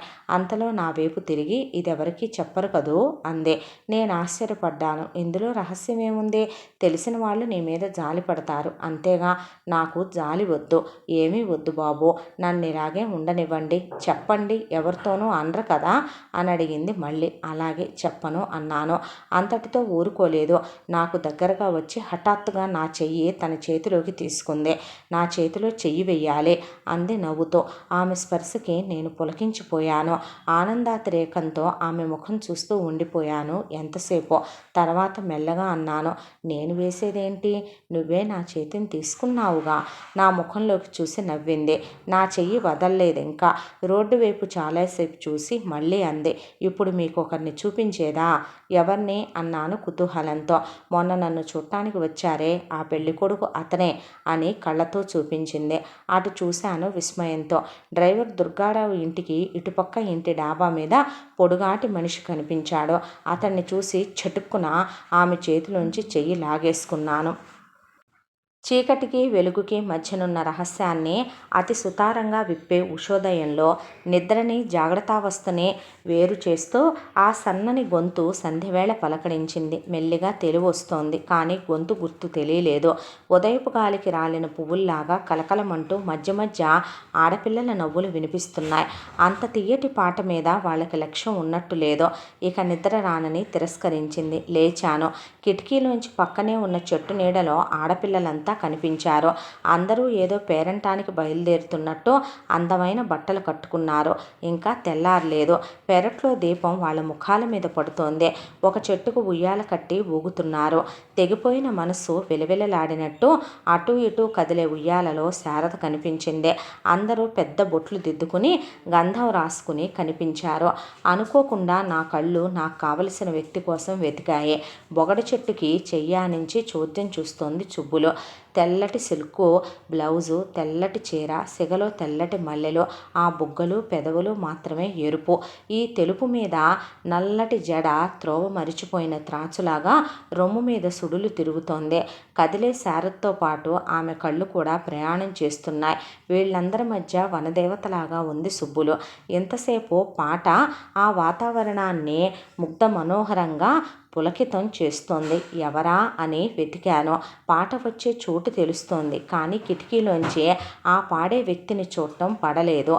ఏటికే తలుపు నేడు, రాడులే నీ వలపు రేడు, కనుపాపల నీలాన కదలు విశ్వమోలే, ఏటికే తలుపు నేడు, పలునొక్కులో కరవు పల్లవాధరములా, ఎదనెదను సంధించి ఏకమౌదామని, ఏటికే తలుపు నేడు. చెరచెర మేడమెట్లెక్కాను. కొమ్మల నీడ పడే చోట గోడకి చేరబడి 2 కాళ్ల మీద తలని ఆనించి ఇంకా వేడని ఆ చీకట్లోకి చూస్తూ పాడుతోంది దుర్గ. ఆమెను గుర్తుపట్టి నివ్వెరపోయాను. అప్పుడు మొదటిసారిగా అనుకున్నాను, కనిపించే మార్ధవతకి వినిపించే మాధుర్యానికి ఎంత దూరం ఉందా అని. ఆ క్షణంలో నాకు దుర్గ మీద ఎనలేని గౌరవ ప్రపత్తులు పెరిగిపోయాయి. ఇంకా అక్కడ నేనెప్పుడూ చూడని ఆడపిల్లలున్నారో వాళ్ళల్లో ఎవడు తలెత్తి చూసినా నేను కనిపిస్తాను. కానీ ఆ ఆలోచన లేకుండా అలా దుర్గని వింటూ నిలబడ్డాను. దుర్గ పాట వింటూ చెట్టు నీడన నిలబడ్డ సుబ్బుల హృదయం ఆ మాటలు పలుకుతున్నట్టు ఒక్క క్షణం ఊహించుకుని పరవశించిపోయాను. కానీ అంత బాగా పాడుతున్న దుర్గ మీద దృష్టి ఎవరికీ లేదు. అంతా ఆటలో నిమగ్నమై ఉన్నారు. పాట అయిపోగానే మరొకటి పాడవే అని ఎవరో అరిచారు. వాళ్ళని చూస్తూ అలా కూర్చుంది. మనసంతా ఏకీకృతం చేసి ఒక భావం పలికాక కొంతసేపు ఆ భావం వ్యక్తిని లోబరుచుకుంటుంది. దుర్గ ఆ వెలుగు నీడల్లో భర్త కోసమే ఎదురు చూసే విరహోత్కంఠితలాగా కనిపించింది. పాట ఎవరికో చెప్తున్నా హితవు కాదు, తన హృదయంలోని బాధను వ్యక్తం చేసుకోవటానికి ఏర్పరచుకున్న ధోరణి. ఇంతలో ముసలమ్మ గారు వాకిట్లోకి వచ్చి అరిచారు, అట్లు సిద్ధంగా ఉన్నాయి, రండర్రా అంటూ. అందరూ ఒక్కసారి ముందుకు దూకారు. అప్పటికి అర్థమైంది అట్ల తదే హడావుడి అని. మెట్ల మీదకి దిగి చూశాను. అందరికీ ఇంట్లో వరుసగా అట్లు వడ్డించి తన రోజులనాటి కథలు చెప్తోంది ముసలావిడ. విన్నవాళ్ళు వింటున్నారు, లేని వాళ్ళు ఏవో కబుర్లాడుకుంటున్నారు. వసారాలోకి వస్తే వాళ్ళకి దొరికిపోతాను. అక్కడే చీకట్లో నిలబడి ఆ దృశ్యాన్ని చూస్తున్నాను. మరి కాసేపటికి అంతా వసారాలోకి చేరారు. తమలపాకుల్ని ముందేసి కూర్చుని మెల్లగా చీల్చుకుంటూ చిలకలు కట్టుకుంటూ కబుర్లు ప్రారంభించారు. మధ్యలో ఎవరో అన్నారు, కాస్త మెల్లగా మాట్లాడండి బాబు, ఆయన పడుకున్నట్టున్నారు, లేస్తారు. గొంతు గుర్తు తెలియలేదు. శారదేమోననుకున్నాను. ఇల్లంతా సందడిగా ఉంది. క్రమంగా చీకట్లు విడిపోతున్నాయి. ఇక ఆ మెట్ల మీద నిలబడలేక డాబా మీదకు వచ్చేశాను. మరో 10 నిమిషాలకు అంతా కదిలారు. అందరూ వెళ్లే వరకు ఆగి నేను మెట్లు దిగాను. చివరి మెట్టుకు వచ్చాక మాటలు వినిపించాయి. ఈయనకి మరీ ఇంత ముద్దు నిద్రేమిటి, తలుపు బాది పారిపోదాం అంటోంది దుర్గ. నాకు నవ్వొచ్చింది. వయసొచ్చిన పువ్వుల్ని కదిపితే రేగే సౌరభంలాగా చిన్నతనపు చిలిపితనం చెదురుతుంది. అది చాలా అందంగానూ చెదురుతోంది కొందరిలో. అయినా దుర్గ చిలిపితనం ఇప్పుడు మాత్రం ఏం తగ్గుతుందని. వద్దోయ్, తెలిస్తే బాధపడతారు అని చెయ్యిలాగుతోంది శారద. నీకేం తెలీదు, నువ్వుండు అని దుర్గ తలుపు మీద దబదబా బాదింది. ఒక్క విసురున వెనక్కి తిరిగిన ఇద్దరు నన్ను చూసి మ్రాన్పడిపోయారు. ఇద్దరికీ మూర్ఛ వచ్చినంత పని అయింది. శారదకి కొద్దిగా నవ్వొచ్చింది, కానీ దుర్గ నుదుటి మీద చెమట పట్టేసింది. బెదురు చూపులు చూసింది. నన్ను మీకు సహాయం చేయమంటారా అన్నాను. దుర్గ మాట్లాడలేదు. మీ అల్లడికి ఇంతవరకు తెలివి రాకపోతే కదా లేపటానికి అన్నాను. శారదకి నవ్వాగలేదు. తప్పించుకు పారిపోయింది. కానీ దుర్గ అలా వెళ్ళలేకపోయింది. నా ముఖం చూస్తూ సారీ అంది. నవ్వి, పర్వాలేదు, మీరంత చక్కగా పాడినందుకు ఇవాళ మీరేం చేసినా క్షమించేయగలను అన్నాను. వింతగా నా కళ్ళల్లోకి చూసి, మీరా పాటను విన్నారా అంది. అందులో బాగుందన్న కాన్ఫిడెన్సు, మీరు విన్నారా అనే ఆశ కనిపించాయి. తలూపాను. మీరాశించినట్లే ఇవాళ మీరే నన్ను నిద్ర లేపారు. అయితే తలుపు బాది కాదు, చాలా మృదు మధురంగా మీ పాటతో తట్టి లేపారు. ఛీ అని కళ్ళు మూసుకుందే. చెక్కడంలో కాస్త చెదిరిపోయిన బొమ్మలకి ప్రత్యేక లక్షణాలేవో అందానికి ప్రత్యామ్నాయంగా ఇస్తాడనుకుంటాను బ్రహ్మదేవుడు. అలా అయితే ఈమెకు సిగ్గిచ్చి ఉండాలి. ఇంత బాగా పాడతారని నాకు తెలియదే. ఎక్కడ నేర్చుకున్నారు ఇంత తియ్యటి పాటల్ని?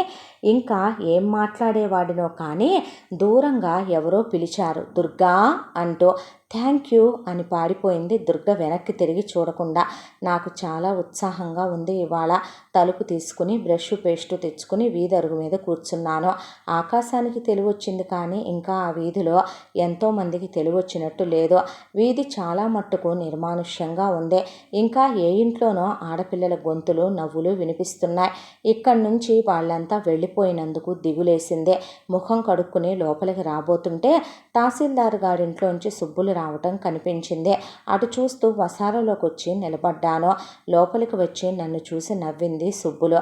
పొద్దుటే ఎక్కడి నుంచి అన్నాను. మీకు తెలీదు, ఇవాళ అట్ల తద్దా. మా మామ అట్లు చేసింది, దుర్గ ఇంట్లో కూడా చేశారు. చేసినవన్నీ ఏం కావాలి అంటే తింటే కానీ వీల్లేదని పట్టుపట్టారు ఆవిడ. నా వంతు తీసుకొచ్చేశాను. పోనీ మీరు తింటారా అని పళ్ళెం నా వైపు జాపింది. తెల్లటి చీర నడుం చుట్టూ తిప్పుకుని మెడకు గంధం, నుదుటికి 2 కుంకుమ బొట్లతో పెద్ద ఆరిందాలాగా కనిపించింది. పెదవులు తాంబూలానికి ఎర్రగా ఉన్నాయే. మేడమెట్ల నీడ వాకిట్లో జాలుగా పడిందే. అక్కడ ఒత్తిగిలి నిలబడ్డాను. ఆమె చేయి చాపి ఉంది. నేనెంతకీ అందుకోలేదు. త్వరగా చెప్పండి బాబు, అక్కడ తహసీల్దార్ గారు పెద్ద ఉయ్యాల బల్ల దింపిస్తున్నారు అని పోబోయింది. కదలబోతున్న సుబ్బుల్ని ఆపాలనే ధ్యాసతో ఒక్కసారి భుజం పట్టుకు ఆపాను. నిర్ఘాంతపోయి నిలిచిపోయింది. ఇప్పుడు ఆమె ముఖంలో తొందర లేదు. కోపం ఉందేమోనని వెతికాను. అదీ లేదు. కేవలం ఆశ్చర్యమే ద్యోతకమైంది. నేను ఏదో అనబోయాను. ఎలాగో ఆపారుగా, తీసుకోండి అంది మళ్ళీ నవ్వడానికి ప్రయత్నిస్తూ. నువ్వు అందిస్తే తింటాను. ఇది మీ పండగ, ఎలా తినాలో కూడా మీరే చెప్పాలి. నిస్సహాయతంటే స్త్రీకి అంత మక్కువ అనుకుంటాను. ఓసారి నా వైపు చల్లగా చూసి, అబ్బా ఏం చూద్దాం బాబు, తినటమే రాదట ఈయనగాడికి అంటూ ఒకటి తీసి నోట్లో కూడింది. నేను మాట్లాడబోతే నోరు మూసి అటు చూడండి అని లోపలికి పాడిపోయింది. చూశాను. దురదృష్టం, కొత్త పెళ్లి కొడుకు పళ్ళు తోముకుందుకు అడుగు మీదకొచ్చి కూర్చున్నాడు. మేమిద్దరం అతని దృష్టిలో పడ్డాం. ఇది రెండోసారి. తరువాత ఏదో పెద్ద విపత్తు సంభవిస్తుందని అనుకున్నాను. ఎంచేతనంటే ఆ పెళ్ళికొడుకు తాలూకు బంధువులు ఆ ఇంట్లో ఉన్నారట. ఆమె సంబంధం తిరగొట్టినా సుబ్బుల మీద అతని మనసు తిరగనట్టుంది. అందుకని బంధువుల ఇంటికని వచ్చిన మిషతో అక్కడ బైఠాయించాడు. ప్రతి క్షణం ఈ ఇంటి మీద, ఇంట్లో కదిలే సుబ్బుల మీద దృష్టి పెట్టు కూర్చున్నాడు. ఇదంతా నాకు తర్వాత సత్యరాజులు మొరపెట్టుకున్నాడు. వేడి రొట్టె కోసం పోటీ పడుతున్న రెండో పిల్లి అది. మరి నేనంటే నీ కోపం లేదా అని అడిగాను ఓసారి. ఓడగా నవ్వి, ఊడుకోండి, నాతో హాస్యాలాడతారు, మీరు పెద్ద మనుషులు అన్నాడు. పెద్ద మనుషులు అనే పేరిట నా అభిప్రాయాలకి సంకెళ్ళు బిగించగలిగానని అతని విశ్వాసం.